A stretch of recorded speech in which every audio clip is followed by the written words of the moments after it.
सरस्वती पूजा की तैयारियां और बाजार की सैर। सोमवार को है सरस्वती पूजा और हमने अब तक न तो बाल कटवाए हैं और न ही कोई नए कपड़े खरीदे हैं। इसलिए आज हमने तय किया कि कपड़े खरीदने जाएंगे। मैंने अपने दोस्त को कॉल किया और फिर अपने कमरे में जाकर कुछ पैसे लिए। जैसे ही मैं बाहर निकला, मेरा दोस्त पहले से ही मेरा इंतजार कर रहा था। फिर हम दोनों पैदल ही बाजार की ओर निकल पड़े।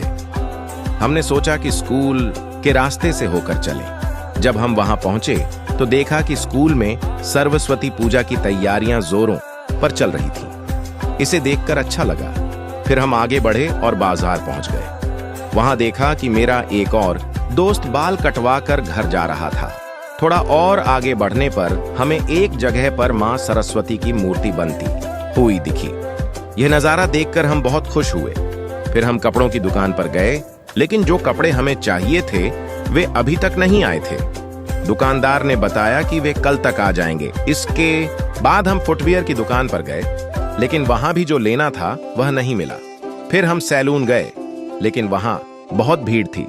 इसलिए हम तीनों दोस्तों ने सोचा कि पहले थोड़ा घूम लेते हैं। फिर हम घूमने के लिए निकल पड़े और हंसते हुए बोले, अरे देखो ये दोनों क्या कर रहे हैं। हमने कुछ वीडियो और फोटो खींचे, फिर वापस सैलून की ओर लौटे। तभी हमारी नजर नहर पर पड़ी, जो बहुत गंदी हो चुकी थी। ये देखकर अच्छा नहीं लगा। फिर हम सैलून पहुंचे, बाल कटवाने के लिए स्टाइल चुना और बाल कटवाए। बाल कटवाने के बाद हम अपने दूसरे घर की ओर निकल पड़े। हम खेतों के रास्ते से जा रहे थे, जहां एक खेत में ढेर सारा मटर लगा हुआ था।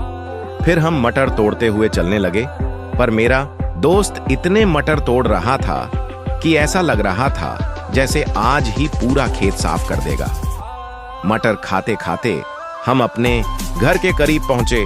फिर कुछ दूरी और तय की और घर के पास पहुंचे। फिर और पास आए और भागते हुए दूध लेने चले गए। दूध लेकर हम अपने घर के लिए निकल पड़े। तो मिलते हैं अगले व्लॉग में।